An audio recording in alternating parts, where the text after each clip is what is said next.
Perang tak kunjung mereda, kelaparan kini menyerang warga Gaza. Israel masih membatasi masuknya bantuan kemanusiaan untuk warga Gaza yang membuat kondisi warga semakin buruk. Kita akan membahasnya bersama relawan Narsi di Gaza, Marisa, dan aktivis kemanusiaan Wanda Hamidah. Selamat malam Mbak Marisa, selamat malam Mbak Wanda. Selamat malam, Sister.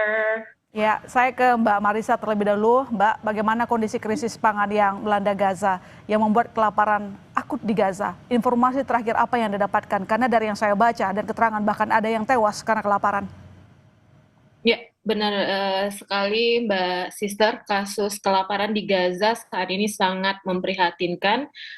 Akses terhadap kebutuhan pangan dan kebutuhan primer lainnya itu menurun sangat drastis ke tingkat yang nggak pernah terjadi sebelumnya. Banyak Hmm. bukti yang menunjukkan bahwa meningkatnya kasus kelaparan massal, malnutrisi yang menyebabkan kematian. Dan bahkan kasus kematian saat ini bukan hanya pada anak-anak saja, tetapi juga dewasa. Dilaporkan dalam 24 jam terakhir, 6 dewasa yang menderita malnutrisi dilaporkan meninggal.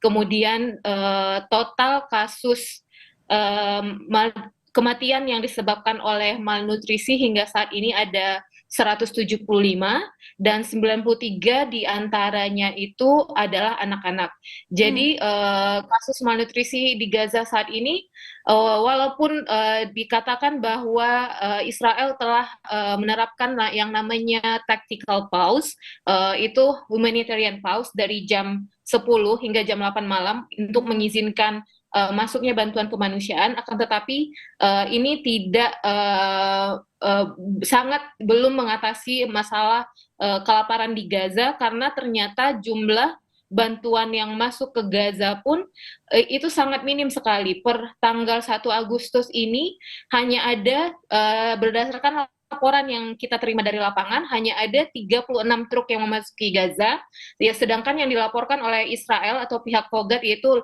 lebih dari 200. Dan setiap hari selalu ada selisih yang dilaporkan.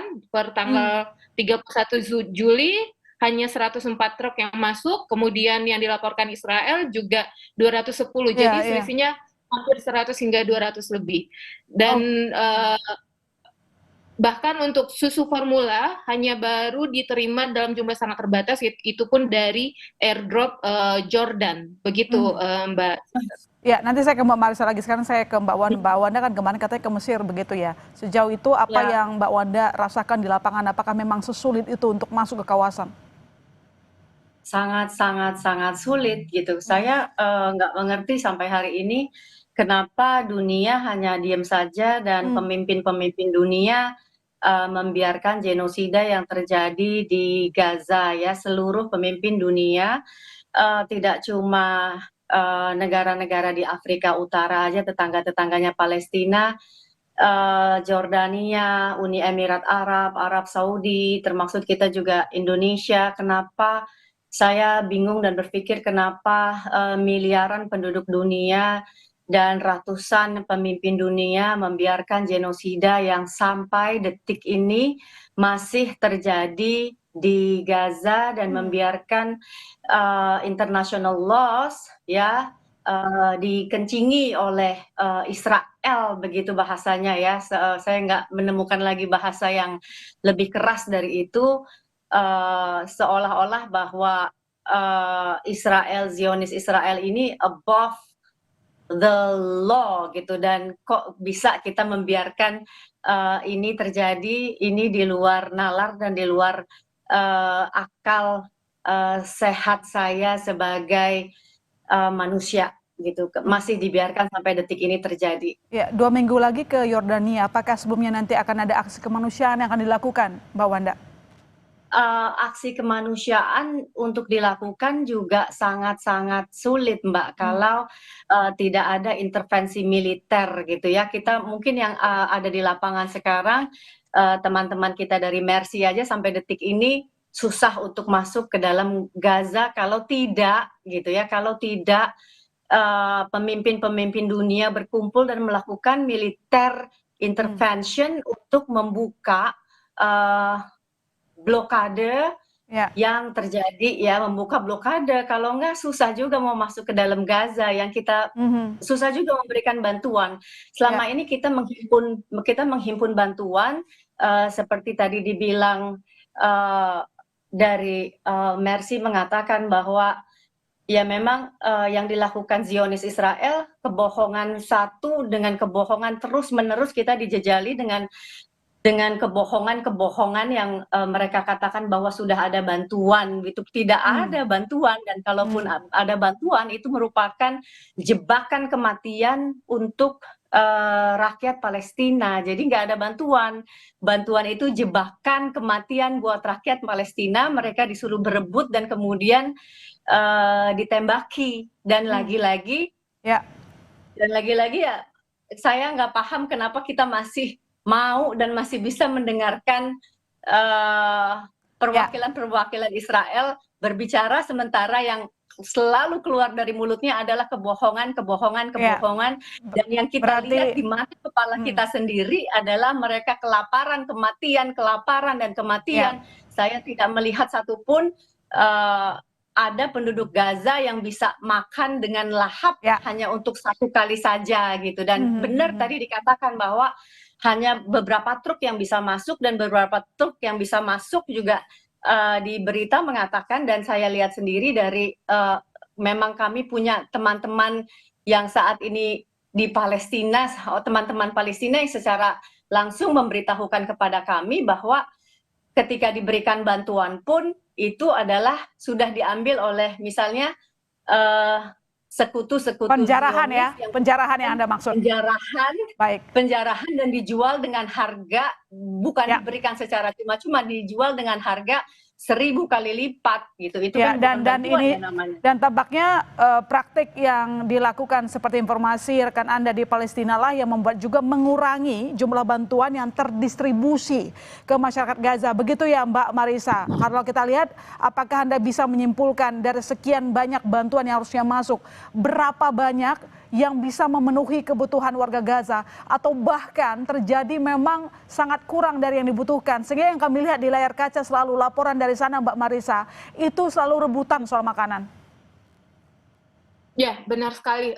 Jumlah bantuan yang masuk saat ini sangat kurang, dan kalaupun ada yang masuk seperti yang dibilang oleh Mbak Wanda, ada geng yang terasosiasi dengan Israel, Abu Sabbah, itu akan melakukan penjarahan di perjalanan bantuan mulai dari border, dan bahkan banyak yang tidak sempat terdistribusikan seperti itu. Dan biasanya bantuan itu akan dijual di pasar dengan harga yang sangat tinggi dan tidak terjangkau oleh warga Gaza. Lantas apa yang paling dibutuhkan warga Gaza di sana? Kalau memang kita lihat faktanya di lapangan terjadi penjarahan, sementara jangankan kalau tanpa penjarahan pun ternyata kan jumlah bantuan yang masuk ke wilayah Gaza juga jauh dari yang dibutuhkan kan Mbak?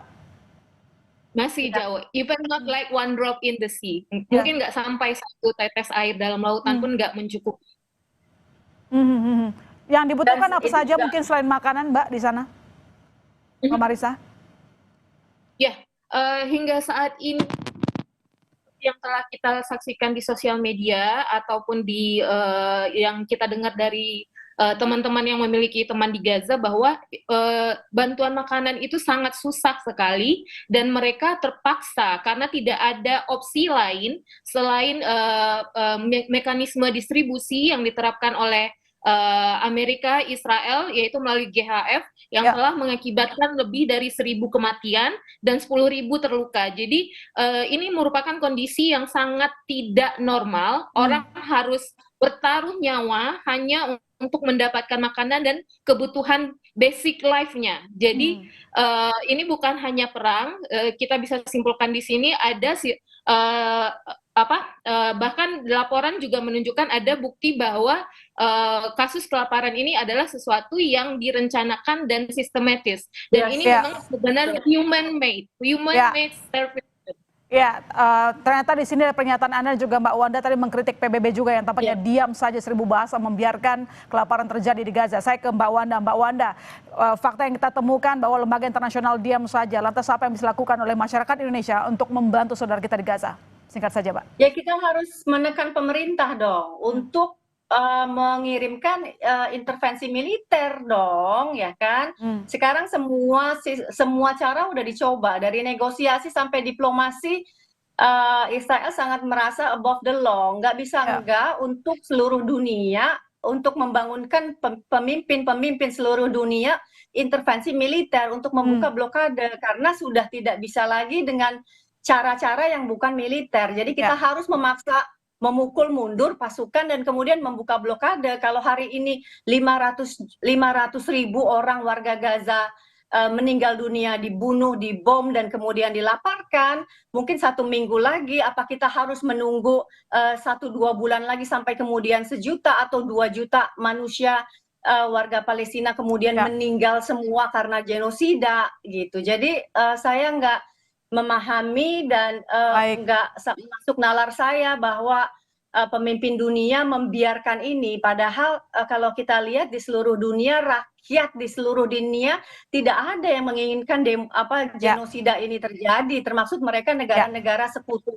Israel seperti Amerika. Kalau kita saksikan hari ini di Sydney 300 orang berdemonstrasi untuk menuntut dibukanya blokade supaya stop starving Gaza. Ya, gencatan senjata yang dimulai sejak Januari lalu ternyata tidak efektif berjalan, yang terjadi malah memperparah. Israel terus menyerang Gaza. Baik, terima kasih. Senjata itu gencatan senjata hanya Israel dong yang gencatan senjata gitu. Baik, terima kasih Mbak Wanda. Senjata mereka. Ya, kita berharap yang terbaik untuk keluarga kita yang ada di Gaza. Terima kasih Mbak Wanda, terima kasih Mbak Marisa telah bergabung di Kompas Malam. Salam sehat selalu. Terima kasih.